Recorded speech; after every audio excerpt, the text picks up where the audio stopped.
Hello and welcome to Follow the Money. I'm Robert San. Join us as we explore the tools and insights you need to jumpstart your financial journey.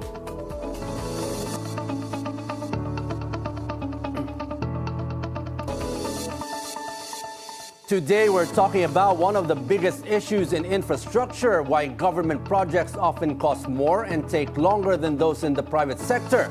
We'll take a look at what drives these gaps and what reforms could make public projects faster, cheaper, and more efficient. And joining us to break it down is engineer Rynor Jamandre, President and CEO of QSI. Good afternoon, Rynor, and thank you for joining us here at Follow the Money. Robert, good afternoon. Thank you for having me here. Okay, Rynor, let's start with this. Government construction projects often cost more than private projects. Now, what are the main factors that make private projects cheaper and faster? Well, private projects have specific goals related to cost, time, quality, and safety. And for real estate projects, this is mainly driven by development costs that can affect the selling cost and profit margins of the company. So the private sector actually innovate more to make their projects more cost effective and more profitable. So we go through value engineering exercise, cost driver analysis, and a lot of design iterations to actually optimize the use of capital and improve profitability. Now, for government, obviously, that's not the case, right? I mean, the objectives is really to provide, as much as you can, a lot of infrastructure available to the public. But for the private sector, there's just a different direction in terms of project development.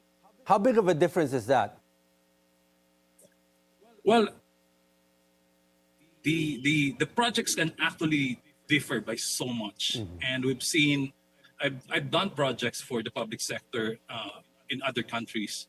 And for the same amount of money that we are spending here in the Philippines, we should be able to build better and more. It sounds like the program of the government, but I tell you, Robert, we should be able to build better and more with the budget that we have right now. It's truly a question of efficiency. I have built airports, bridges, and school buildings, all over the world, and there's really a need for improvement on our approach so that we can improve the efficiency of how we spend our taxpayers' money. Now, Rynor, you published the Construction Cost Guidebook 2025 based on private sector data. Now, how can government agencies and developers use these insights? Well, the book provides historical data on the cost of building various structures. The book, I'll show you the book. Here's the book for 2025. And the cost insights in here are very helpful to those project owners who are planning for various types of structures. There's so many valuable industry practices that can be adopted by the government to improve planning of projects. Like, for example, how we approach pre-construction planning. The design goes through stages from concept to schematic, design development to procurement, right? During these design stages, we actually enhance and optimize the performance, lower the cost of capital expenditure, and improve the overall value of projects. Now, how does the probably go ahead. Yeah, so local government executives will have a reference cost on how they plan for their projects in the future. I have talked to some LGU executives who are concerned with the cost of their projects, and I said, well, this is how we spend our money for the private sector. If you want to be efficient, you could probably refer to this. We're not forcing the government to follow it, but at least there's a reference for the LGUs, the technocrats and bureaucrats of the government. They have a reference now on how much this infrastructure or buildings would cost. Now, is that the same like having like an SRP, a guidebook, let's say in the prices of raw materials and other construction materials in this book? And how can that now be put into good use, not only in the private sector, but also in the public sector? So the book, the cost guidebook, lists all the items of construction. So from concrete to finishing materials, to electromechanical items, to site works and infrastructure works. So it gives you a low and a high, the averages. Prices in construction is not a definite or one single number. It's always an average of low and high. So the private sector would always refer to this. We use what they call the bill of quantities. The government uses what they call the bill of materials. These are two different documents, but we hope that we can actually share the learnings of the private sector, especially in the practice of quantity surveying and cost engineering, so that we can actually improve the efficiency of how we really spend our budget every single year. Now, having said that, Rynor, how big of a difference is it now in terms of governments typically pricing projects and the private sector in pricing their projects? And how does this affect the cost? Robert, it's really depend on the amount of greed that they have. It's all about the hidden cost, right? So some people would say 20, 30, 40, 50%. And I'll tell you right now, it's really dependent on the greed of the people involved. But the private sector doesn't have hidden cost. Whatever is in the contract, that's the one that the owner will pay to the contractors.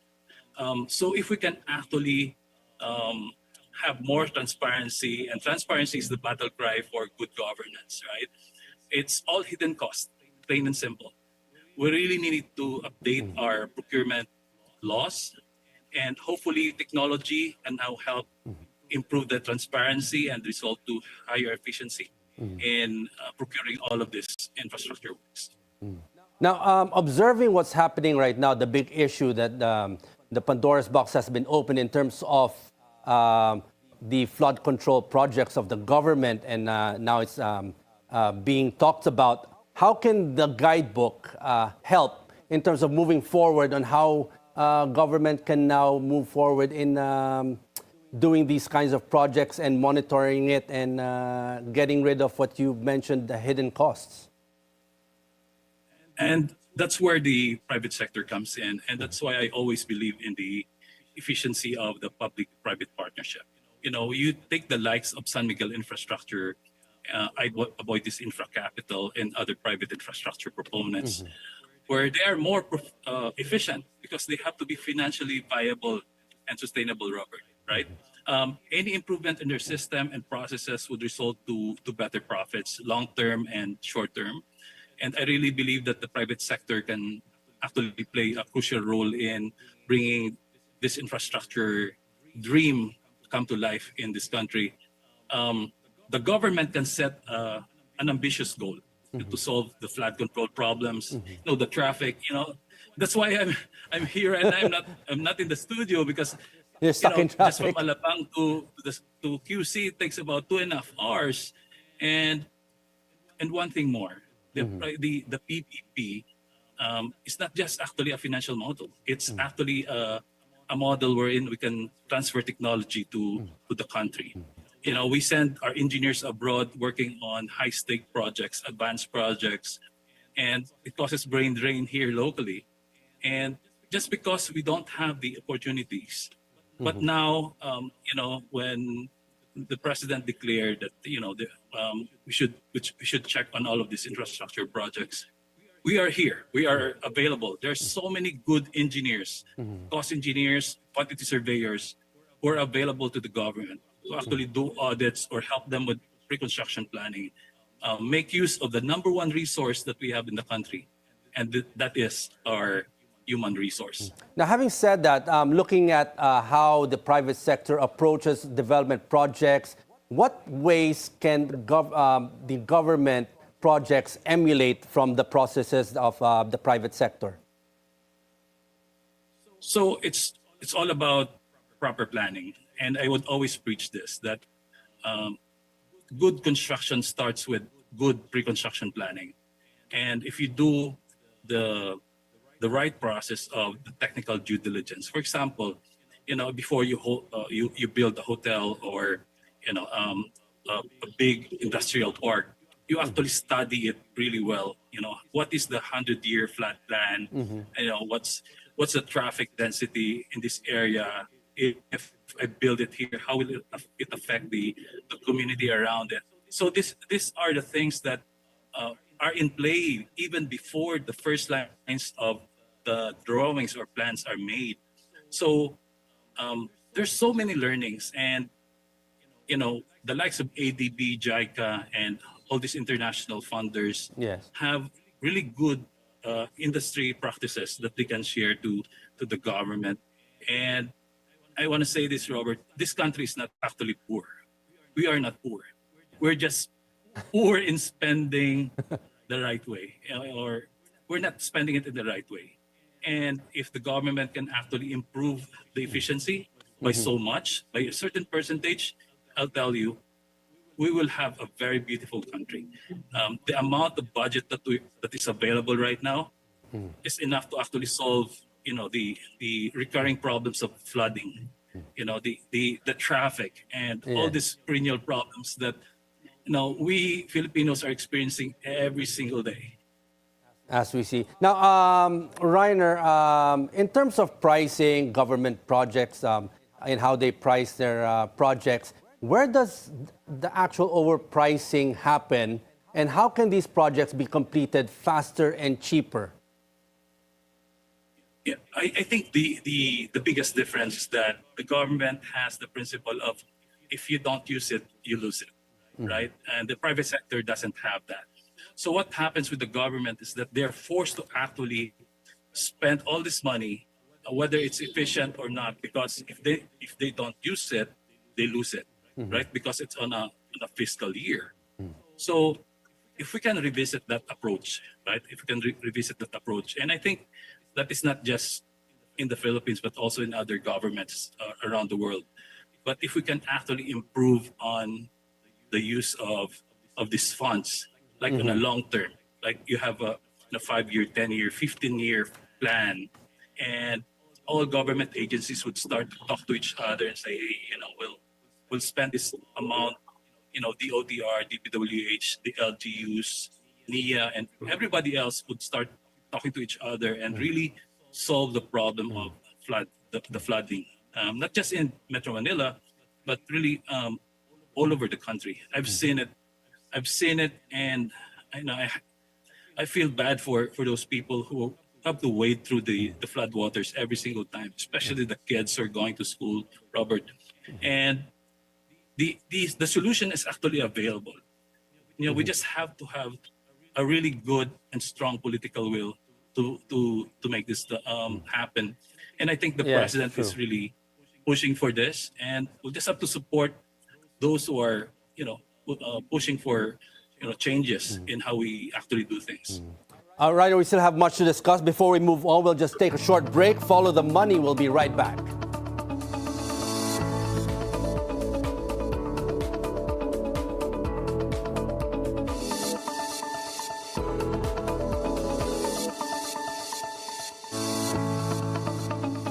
Welcome back to Follow the Money. Still with us is engineer Rynor Jamandre, President and CEO of QSI. Now, Rynor, we know that bribery is still a concern not only in the public sector but also in private projects. Now, where does it typically occur, and how can the anti-bribery systems like the ISO 37001 help in this aspect? Thank you. The anti-bribery management system is a really powerful tool for private companies like us. Right?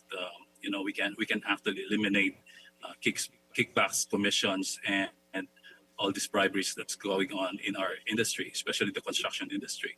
Now, bribery happens when at least two parties agree that they will cheat or gain financial gain, right? So for the government, and I might be the best person to talk about bribery in government, but we all know, and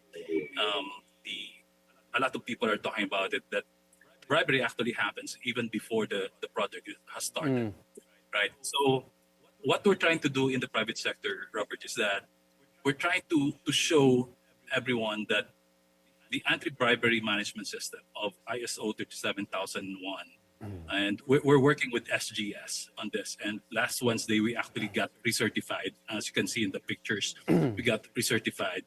And it's a long, arduous, and lonely journey, actually, on this one.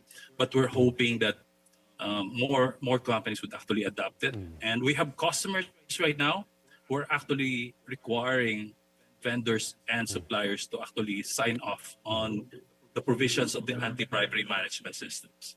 So I will not be surprised that later on, big companies or even medium-sized companies would require their suppliers to actually comply with the provisions of the anti-bribery management systems of ISO 37001.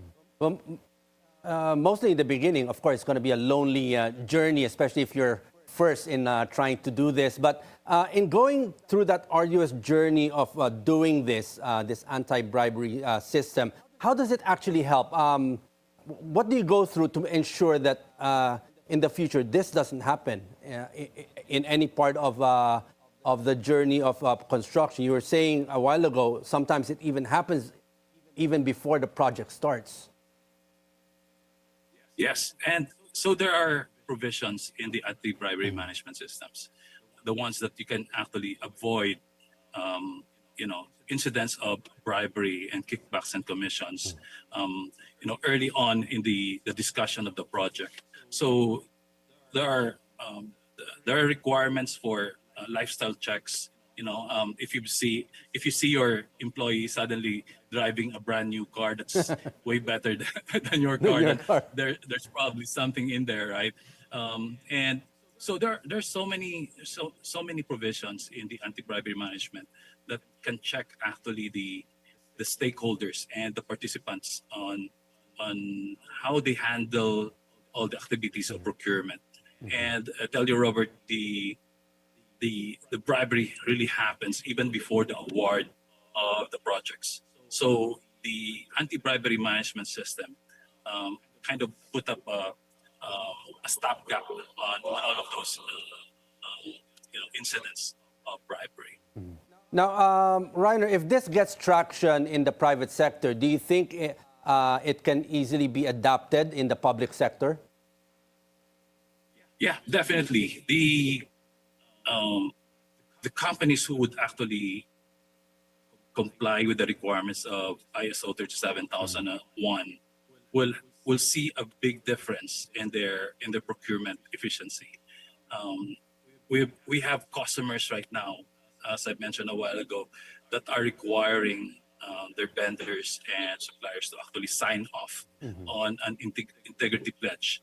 And I was talking to SGS the other day, and they're saying that the multinational companies will actually require, in the next 3 or 4 years, that anti-bribery management will be part of the accreditation process already. So we're telling the private sector that, prepare, because this will be a requirement.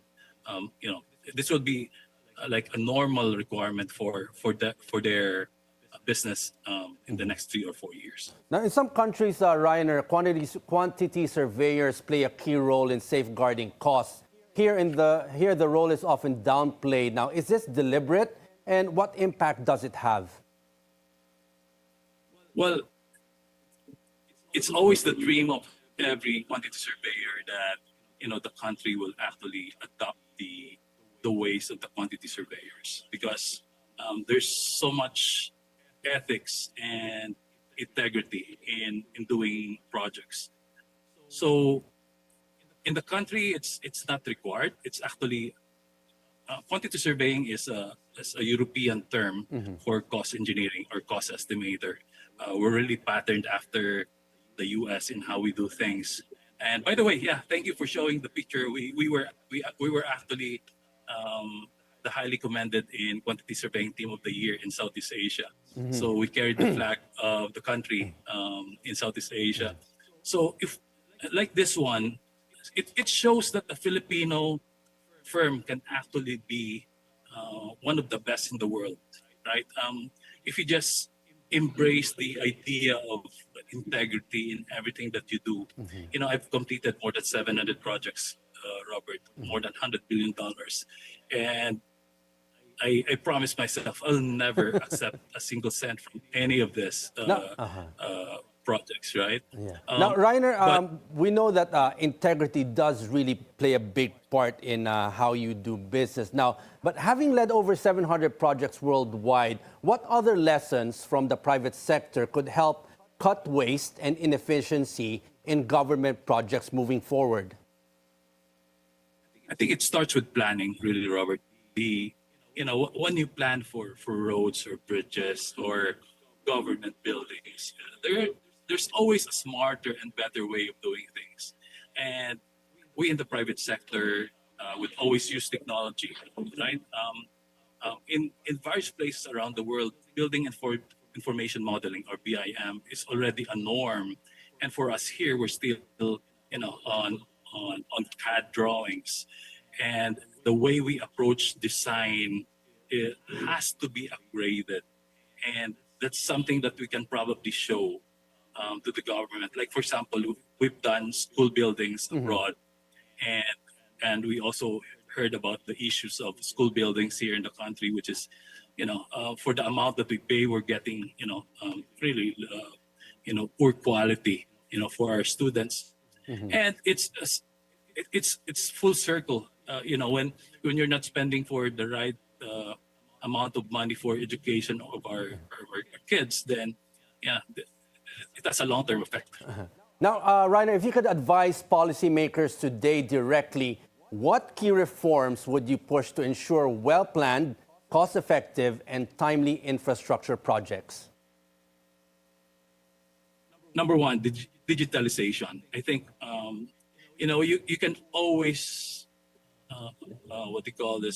you can always solve a lot of problems when you have records, right? Digital records, and you can do business faster.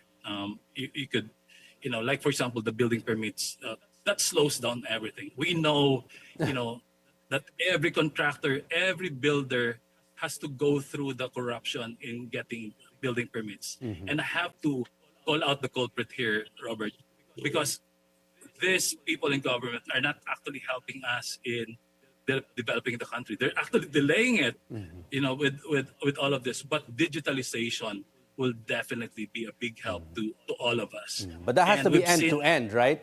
It can't be just one part digital, then the other part, they have to ask it manually, and you have to go through a manual process.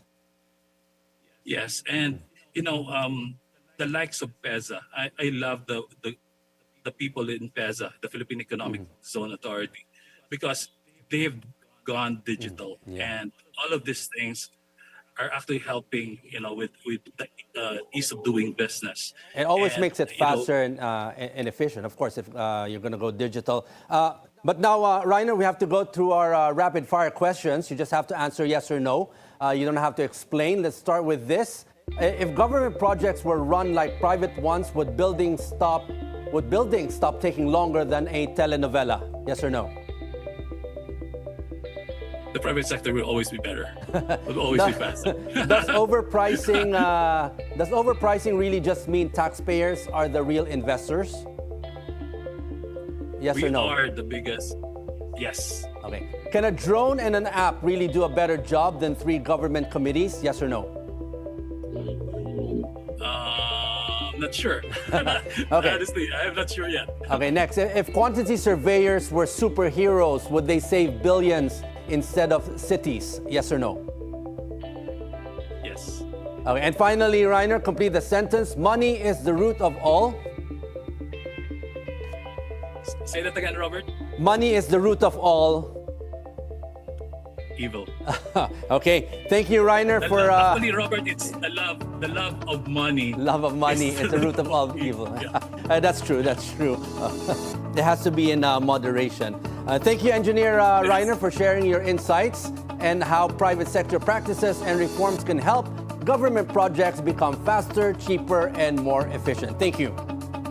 And when it comes to And when it comes to solving the challenges of public infrastructure, the principle remains the same as former U.S. President John F. Kennedy once said: "Our problems are man-made, therefore they may be solved by man, and man can be as big as he wants." In public infrastructure, cost and efficiency remain crucial challenges. As we've heard, insights from the private sector, from better planning to anti-bribery systems, can help government projects become faster, cheaper, and more accountable. I'm Robert Tan. Stay curious, stay sharp, and always follow the money.